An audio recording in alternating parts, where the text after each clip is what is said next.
Good morning. Today we're going to start talking about Chapter 10, which is entitled Correlation and Regression.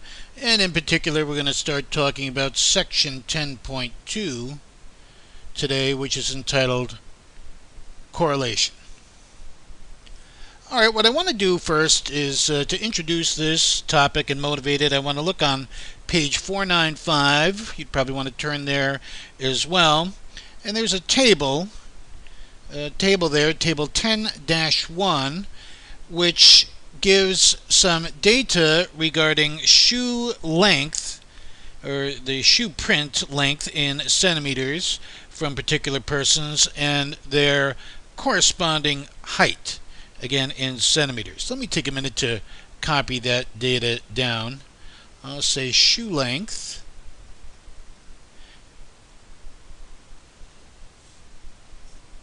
and height are measured in 5 different persons. Now these are in centimeters. So someone has a shoe length of 29.7 centimeters and has a corresponding height of 175.3 centimeters. And remember, there's 2.54 centimeters per inch. Another person, same shoe length but a different height, maybe a little taller, 31.4 shoe length, returns a 185.4 height, 31.8 shoe length, returns a 175.3 height, and I could just squeeze this fifth data value in. 27.6 centimeter shoe length reveals 172.7 centimeters in height. Alright, now the idea here is, can we make a judgment about the relationship between shoe length and height, if any? What is the relationship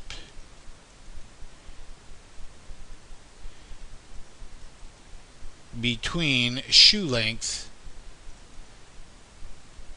and height of a person? Indeed, if there even is one.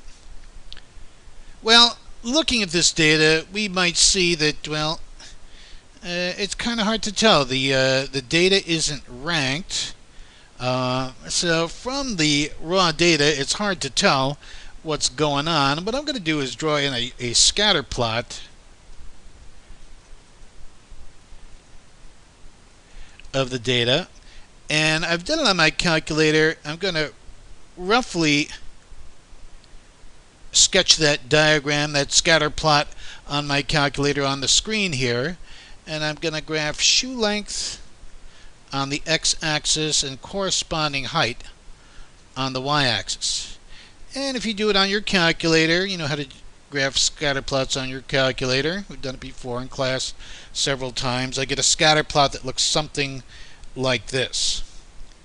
And let me suggest, as the shoe length increases, does the height of an individual correspondingly increase? Well, again, it's hard to say conclusively based on this diagram, but I think I see a kind of a upward trend. As one variable increases, is the other variable increasing? Oh, perhaps. Let me cite the question in a different way. In other words, is there a correlation between shoe length of a particular person and the height of a particular person? And I'll say this scatter plot of this raw data suggests perhaps. Alright, that's our motivation here, is in this section, is to measure correlation and establish if a correlation between variables does indeed exist. Let's get some definitions down before we go on. correlation exists between two variables when values of one of them are, and I go, this is kind of a wimpy textbook definition, are somehow associated, sounds a little vague, with values of the other variable.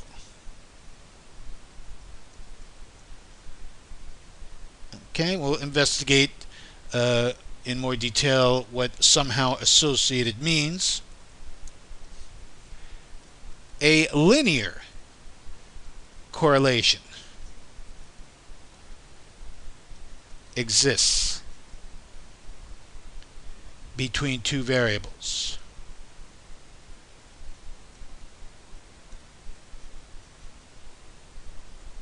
when the relationship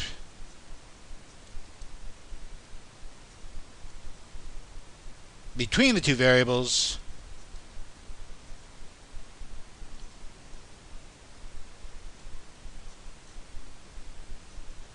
can be approximated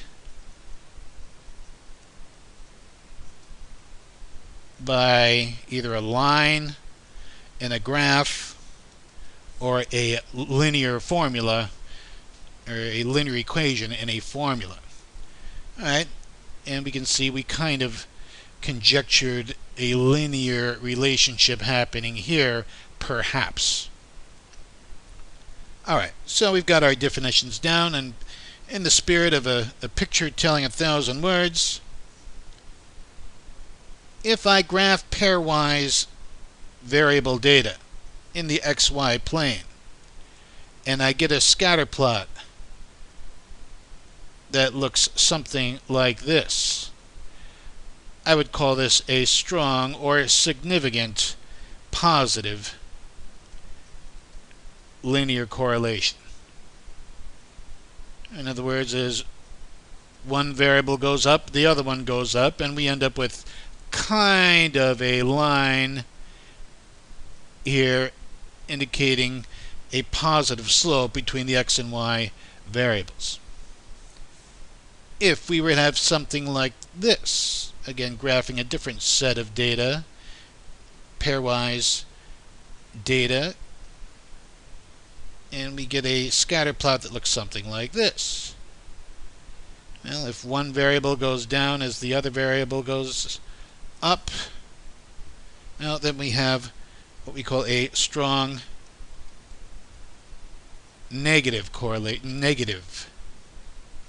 linear correlation. And again, I think we can see a kind of a downward trend here. We can approximate the behavior of that data with a negative slope line.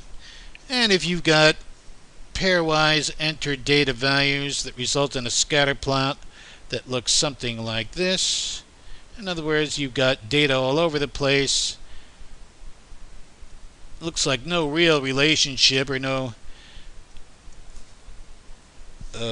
what's the word I'm looking for, no recognizable relationship between x and y, we say there is no linear correlation between these variables x and y. Alright,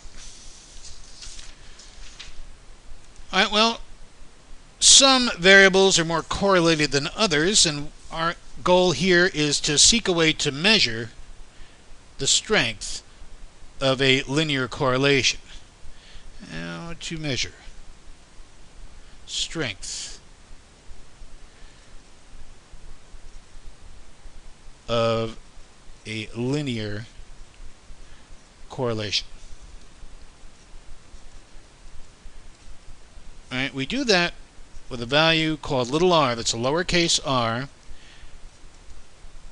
This is what we've referred to as Pearsons coefficient, otherwise known as the linear correlation coefficient. All right. R is computed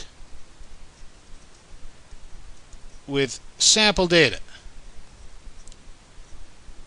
Important to remember that. So if your data is fluky, your measure of R might not be so great, but if your data is reasonably well behaved and samples are well taken, we'll hope that R is a good indicator of what's happening between variables. All right, computer, or our calculator. Let me write down TI-83 or 84 calculates this.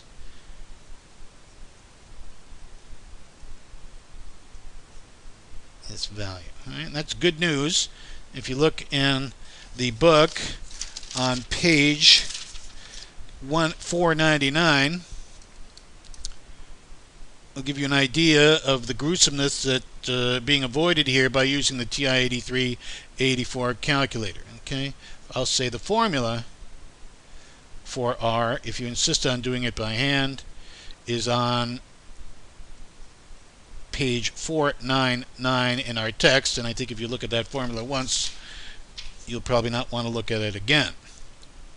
Alright, let's compute R, little r, for our shoe length and height data that we've already written down earlier in the class, and of course it's on the chapter problem stated on page 495. Alright, so I'm going to compute R for the shoe length versus height data stated in the chapter problem on page 495, which I've already written on the screen here earlier in the online class here today. Well, to compute R, we're going to use a new function, a new operator on our TI-83s or better, called Lin Drake Test. Lin Drake Test. I'll write that down in a minute. But first, we've got to go to Stat and Edit and clear out all the old data, especially from list L1 and L2. And so it's always going to be the first step in computing R. Before you enter in new data, you got to clear out the old data, right? And then enter in the new data, and I'm going to let my shoe length be L1 and the height data, enter in the corresponding height data in list L2. It really doesn't matter which list you pick, L1 or L2.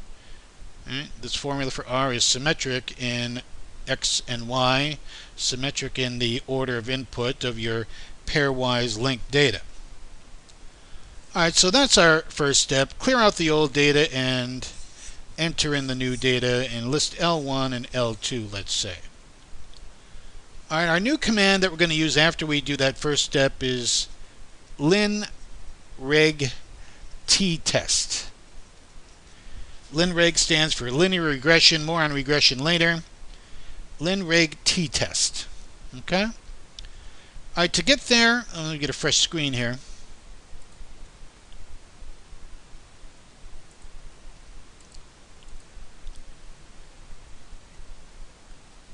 Alright, to get to Lin Drake Test, you're going to want to hit Stat button, then Tests to get the test submenu. We've been there before. And scroll, you'll have to scroll down a ways. Scroll to that command, Lin Drake Test. Alright, so select that command, hit enter, and you'll see the following input screen. The calculator will then prompt you for an X list. And L1 will be the default. It then prompts you for a Y list. And L2 should be the default. You can skip the next 4 lines. Actually, there's a frequency line. Just hit 1 and then skip the rest of the commands. We're not going to use them in this course. highlight and select Calculate, and you will get the R result in your following output screen. Now you have to scroll down there a ways to get it. There's a lot of stuff in this output screen we're not going to use here in this course, so I'll just say scroll to R, not R squared, but scroll to R, and we should get the R value of 0.591. Again, this R, little r, is for the shoe length and height data. Okay? Alright, so this measures the strength of correlation between those variables at 0.591. Alright, so I know the question you're burning to ask is, what is the significance of this? What, well, let's say, what does R mean? What do we do with it? Alright. Alright, R values, if you stare at the formula for R long enough, you should be able to convince yourselves that the maximum R you can get from any paired data set is 1. The minimum is -1. Right? If your R value is near the range or in the range of +1, we claim there is a strong or significant correlation or significant strong positive correlation. If your R value ends up near a value of -1, we call that a strong or significant negative correlation.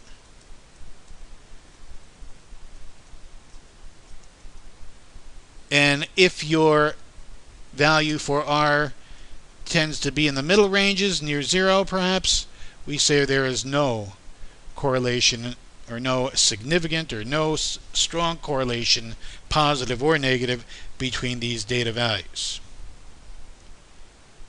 Alright, so of course we're wondering, what are the cutoffs?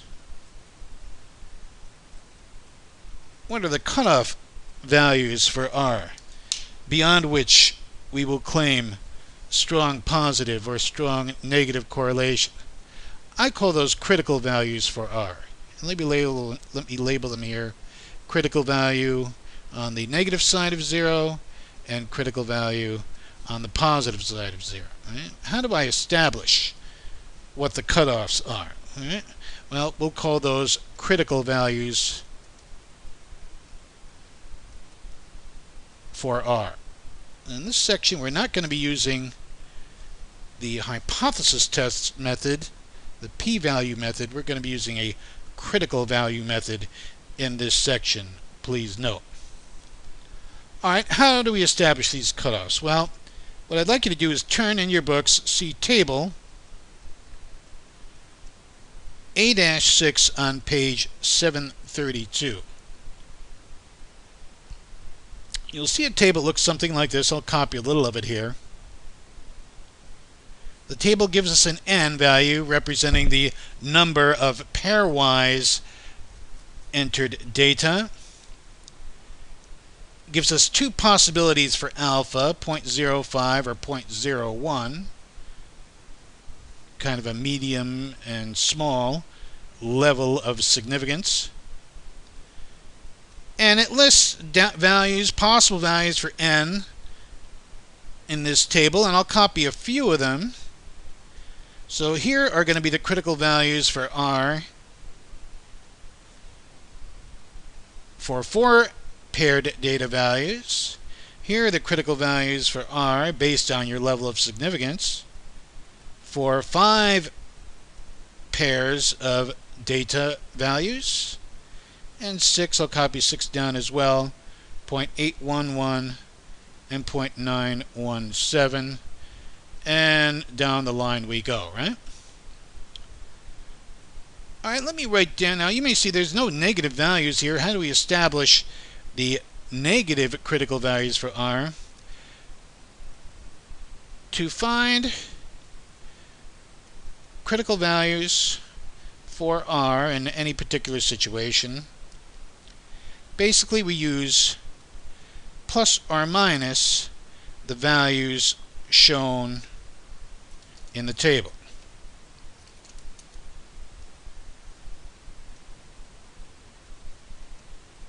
And the table, in the very bottom of the table, it says that in kind of a roundabout way. It says critical values of R are reached if the absolute value of R is greater than the critical value shown in the table. All right, let me give you an example here.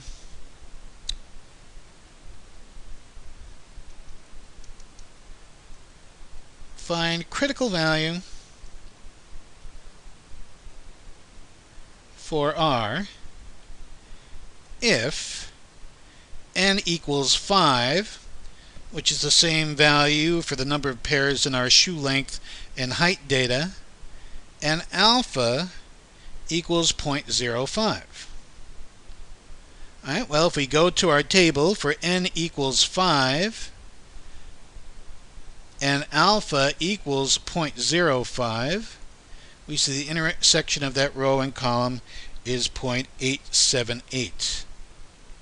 Alright, so my critical values of R are going to be plus and minus 0.878. The table only gives you the positive value, but remember, your critical values are going to be the positive and negative values of R given in the table.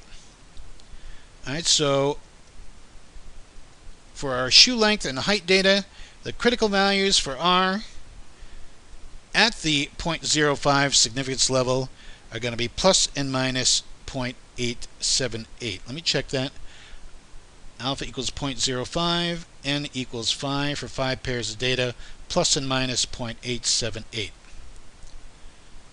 Alright, going back to my little line diagram for R, I can plot these critical values for R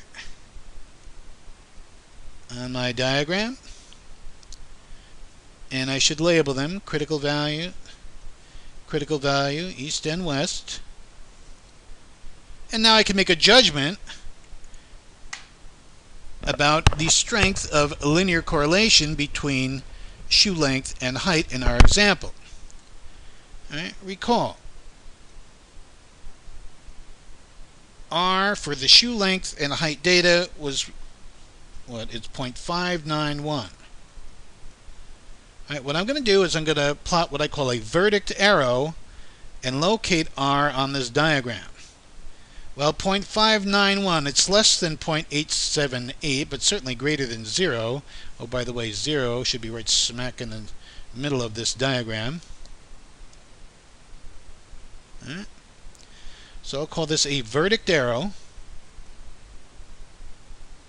for my linear correlation coefficient. And again, if you are in this range above your right critical value, I'd call it a strong positive correlation. If your verdict arrow puts you down here in a strong negative correlation, you would indicate that. And if it's in between these critical values, I say there's no significant correlation, no significant linear correlation. Alright, so my conclusion for my shoe length versus height data is that there is no strong or significant linear correlation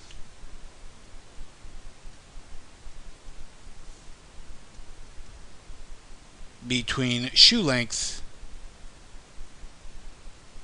of a person and height of a person. Okay? Alright, now the significance level is typically given to you in a problem statement. Otherwise, you can pick your own. Alright. I want to do one more example today. This is out of your homework list. Number 13 on page, I believe it's 513. Let me check it. Yeah, number 13 on page 513. Now, for all these homework problems, you'll see it in the instructions for the problem. They say use a significance level of 0.05. Again, your significance level tells you just how significant the data has to be to either embrace or not embrace a claim of linear correlation. Let's read the problem. Number 13. Lemons and car crashes. And they're not talking about lemon cars here. They're talking about actual fruit lemons. It said, listed below are annual data for various years. The data are weights of lemons in metric tons imported from Mexico and U.S. car crash fatality rates per 100,000. All right, let me copy down this data quickly. I'll try to be as neat as I can. This is right out of the book. This is lemon imports from Mexico. Again, not cars, but actual fruit lemons in metric tons. And the crash fatality rate per 100,000. Let me copy these numbers down quickly. 230 corresponds to a fatality rate of 15.9 per 100,000, and etc. 265, 15.7, 358, 15.4, 480 metric tons of lemon imports from Mexico, fatality rate of 15.3 per 100,000, and one more, right? 530 and 14.9. Alright, so there's our data. Now the book asks, is there sufficient evidence to conclude there is a linear correlation between weights of lemon imports from Mexico and U.S. car fatality rates? Well, if you think for a minute, you might think, well, you know, what do lemon imports from Mexico have to do with the crash fatality rate in the United States? And one might think these items might not be correlated. Well, we're not sure until we actually compute R and then compare R to our critical values. Alright, again, we're going to use the critical value approach in this section. So please note there are going to be no p-values covered in this section. Critical value approach using table A6. Alright, well, the first thing we have to do is compute R.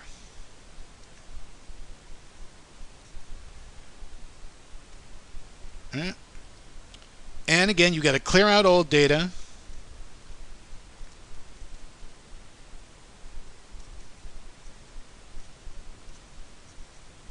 And enter into L1 and L2, and it doesn't matter which you call L1 or L2. Again, the formula is symmetric in both X and Y, where X and Y are your variables of interest. Right. I would probably put lemon in L1, lemon values in L1 and corresponding crash fatality rates in list L2. Alright, once you've entered in the new data, then we're ready to compute R. And we do that with our Lin Drake Test command. Stat menu, test submenu, scroll down to Lin Drake Test.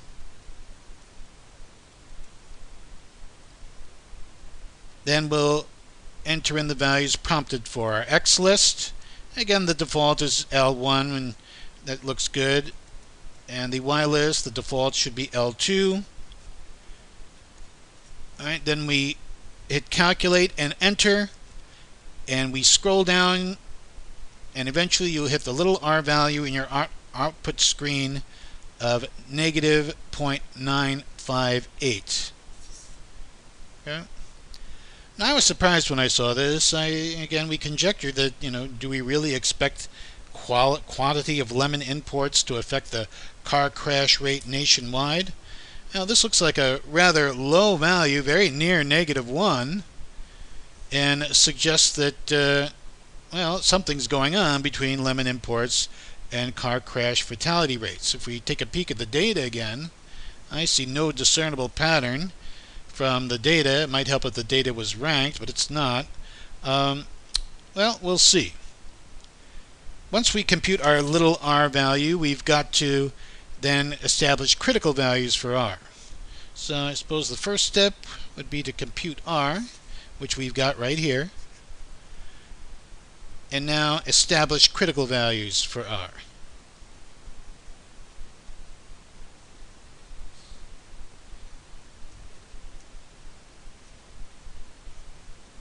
And we do that with table A6 in the back of the book. For n equals 5, again, we've got 5 pairs of entered data. The alpha level, well, again, in the instructions for this body of problems in the book, says to use alpha equals 0.05, kind of a moderate level of significance we need to overcome. And under that row and that column in table A6, we get critical values for r of plus or minus 0.878. Remember, you have to take plus or minus the value indicated in the table. Alright, so let me get a new screen here.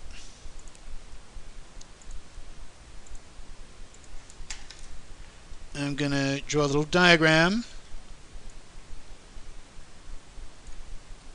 for my r values, and critical values are, again, minimum of -1, maximum of +1. The critical values, plus or minus 0.878. You'll have one on the west and one on the east end of the line.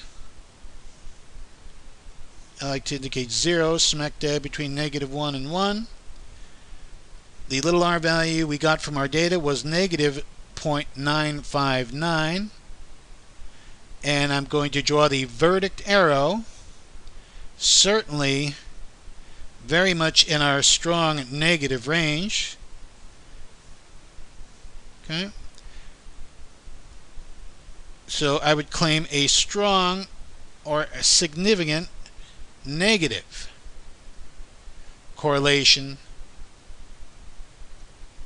between lemons and car crash rate in the United States. Lemon import from Mexico quantity and car crash rate per 100,000 in the United States. I'll conclude. There is a strong negative or a significant negative correlation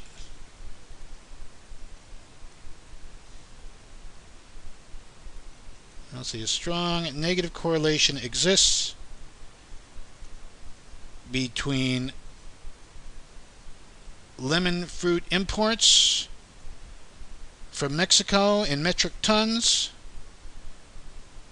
and car crash fatality rates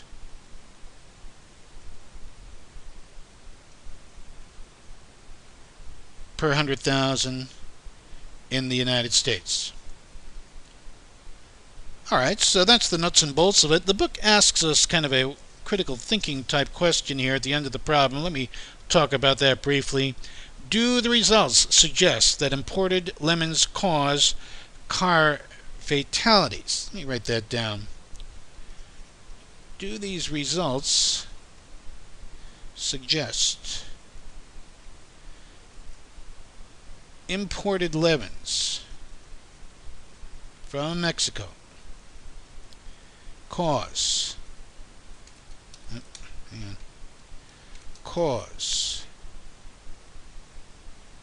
car fatalities? Well, just because there's a strong correlation between variables doesn't mean that one causes or does not cause the other. If anything, looking at this data, if you look at that raw data on page 513, well, if anything, I would think that you would claim that lemon imports prevent car fatalities. Right? If you've got a negative relationship between two variables, that means one is going up as the other goes down, right? Well, the idea here is we cannot answer this question. As statisticians, we do not answer questions of this type. The author has a statement: the results do not suggest any cause-effect relationship between the two variables. That's for someone else to do. That's for social scientists to do. That's for healthcare professionals to do. That's for perhaps research physicians to do. As statisticians, we do not investigate cause-effect relationships. We just establish that a correlation may or may not exist. Let me write that down. As statisticians,